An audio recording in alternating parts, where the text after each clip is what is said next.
Makakausap po muna natin ang nagsisilbing Assistant Majority Floor Leader ng Kamara de Representantes, si Las Piñas Representative Mark Anthony Santos. Kaugnay pa rin po ito sa ilang mga usapin. Thank you for joining us, Kong, at welcome sa Bombo Radio Philippines, sa Bombo Network News. Si Bombo Genesis po ito, kasama natin si Bombo Ever. And again, thank you for joining us sa Bombo Radio Philippines. Makuha na rin siguro namin muna yung pong reaction ho ninyo bilang Assistant Majority Floor Leader doon po sa sinabi ng Department of Justice na hanggang 67 na mga congressman, mga kasamahan ho ninyo dyan sa may Kamara, ang iniimbestigahan ngayon dahil daw po sa pagkakasangkot sa iskandalo na bumabalot sa flood control. Kong. Yes, that's according to the Department of Justice statement na meron daw mga contractors na ang involved sa mga projects sa DPWH. And lahat naman siguro sana mabigyan din ng pagkakataon na makapagpaliwanag, especially that finorm na ni Presidente BBM ang ICI, kung saan lahat ay may karapatan at may karapatan makapagpaliwanag doon sa investigasyong ginagawa sa mga infrastructure project. Ito ho ang unang pagkakataon na kayo po makapasok sa Kamara de Representantes mula ho sa pagiging councilor dati sa Las Piñas. Hindi naman po ba kayo nadi-discourage na may ganito pong issue sa institusyon na kayo po ay miyembro na? Kasi aside from Department of Justice, sabi rin po ni Mayor Magalong, mas marami pang kongresista ang posibleng sangkot kumpara doon sa 67 na nasa listahan po ng DOJ. Tama yan. Kasi ako bilang isang bagong representative o congressman ng aming distrito, ako ay kasama sa isang institusyon sa Kongreso kung saan naapektuhan na ang pagtingin ng mga kababayan natin. At pag sinabi mong congressman, ang sinasabi nga nila parang congressman. So napaka-unfair din at marami naman tayong mga magagaling at mga husay na hindi naman involved sa mga katiwalian. At tama ka, it's a very sweeping statement at very unfair din. Siguro mas magandang gawin ni Mayor Magalong is pangalanan niya kung sino yung mga taong sinasabi niya o mga mambabatas na involved sa corruption. At mas maganda yan at para fair naman sa lahat ng mga kasama natin sa Kongreso.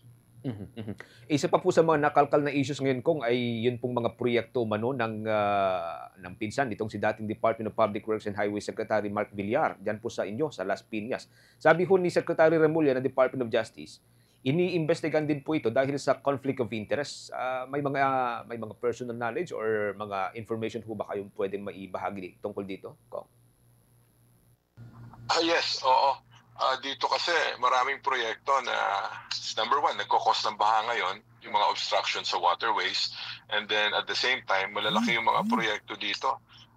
Gumawa sila ng kalsada dito, doon sa Pote River, na inamin din naman ng DPWH na may violation sa paggawa ng kalsadang ito. Kasi ang allowed lang na galawing at para gawing kalsada dito is I think about 3 meters. Gawa nila 6 meters.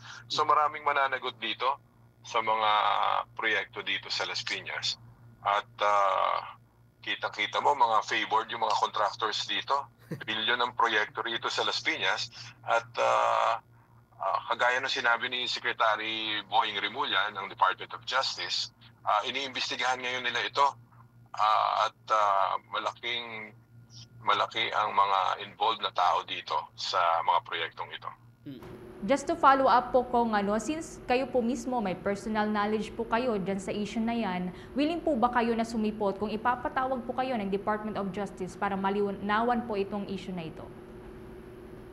Alam mo, hindi na tayo natatakot kayo kasi maninindigan tayo dito. Sabi ko nga, dapat itong panahon na to, dapat mahalin natin ang bansa natin. Kasi yung malasakit sa mga gagawin nating pang mga hakbang dito. Alam mo, hindi na tayo natatakot kasi before yung campaign period, meron na tayong mga death threats na At sabi ko, nakahanda naman ako magsakripisyo dito. Alam mo, lahat ng laban may sakripisyo. At ang pakikipaglaban dito is against corruption po. Alam mo, napakahirap nung napakalaki ng problema ng bansa natin, di lang sa Las Piñas.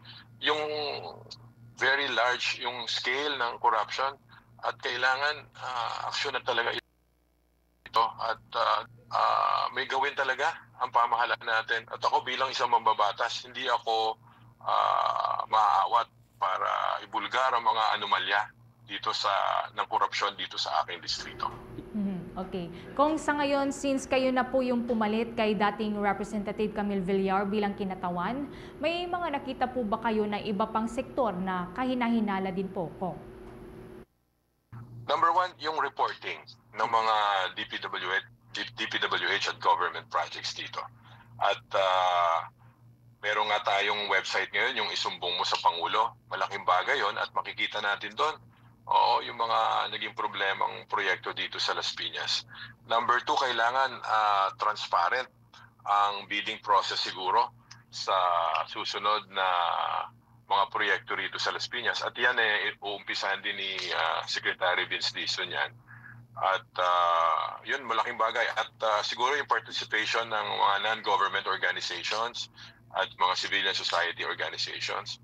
At of course, yung coordination ng local government. Kasi ang naging problema, walang coordination lahat ng mga proyekto dito sa Las Piñas at walang permits. Walang mga building permits yung mga buildings nila dito.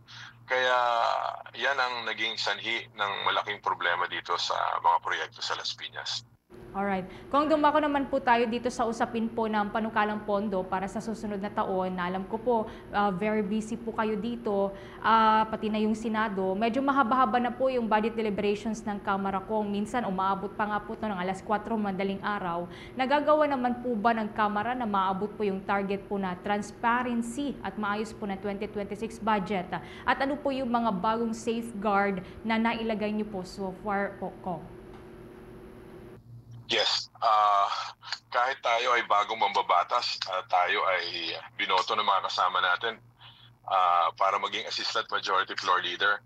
Kaya during the plenary or dito sa budget hearing, tayo ay naging aktibo. Tama ka, inaabot tayo hanggang alas 4 ng madaling araw sa paghihimay ng mga budget ng different agencies dito sa national government.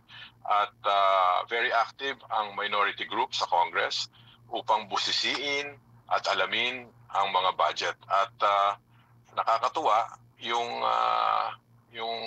transparency at accountability siguro magiging mas matibay ngayon sa budget na gagawin for our General Appropriations Act sa 2026. At may mga ginawa ng paraan ang Committee on Appropriations ay ng Kongreso para maging transparent ito at magkaroon din ng mga civil society organization, NGOs, para busisiin ang budget.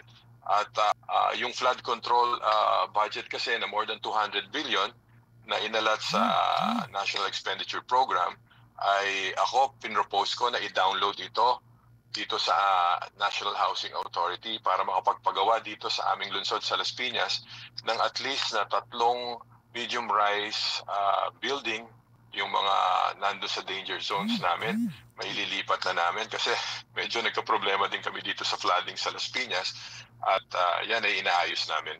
At umaasa ako na maaprubahan yan ng Committee on Appropriations. Okay, one last question na lamang siguro kung kasi medyo mainit-init din po ito, In fact, may mga investigation na rin daw po dito tungkol po sa prime water, of which dyan sa may part ng Las Piñas, nauna po ninyo nababanggit dati na malaki rin yung sinusuplayan po nito dyan sa inyo. Any comments sa usapin po ng investigation sa prime water? Kong? Ang prime water, dati doon sa mga high-end subdivisions ng mga Villar dito, kagaya ng Portofino at marami pang iba. Dati ang siya is deep well. Deep well lang, oo. At ang balita ko, ngayon ay nagbabalik selling na sila. Bumibili sila ng tubig sa kagaya ng Maynilad At yun ay binibenta nila doon sa loob ng subdivision nila sa mga homeowners. At ngayon naman siguro ay magkakaroon na ng aksyon ang Local Water Utilities Administration. It's just a matter of time na lalabas na yung magiging recommendation at desisyon ng LUWA para, alam mo, kawawa, hindi lang naman sa Las Piñas, sa buong Pilipinas ito. At napakahirap ng kalagayan ng mga mamamayan natin, lalong-lalo na doon sa mga distrito na water districts na wala talagang tubig. At imagine niyo nagbabayad kayo para magkaroon ng supply ng tubig pero wala namang kayong supply na binibigay ang mga kumpanyang ito. At nakakalungkot kasi pag yung mga utilities dapat public service yan. Oo. So yun ang naging problema ngayon at nangako naman during our budget hearing ang LUWA na maglalabas sila ng rekomendasyon at siguro baka take over na din ng ibang mga water districts para magkaroon na ng supply. Okay. Sige. Hanggang sa mga susunod na kayo po makausap po namin sa Bombo Radio Philippines, sa Bombo Network News. Ingat-ingat po kayo.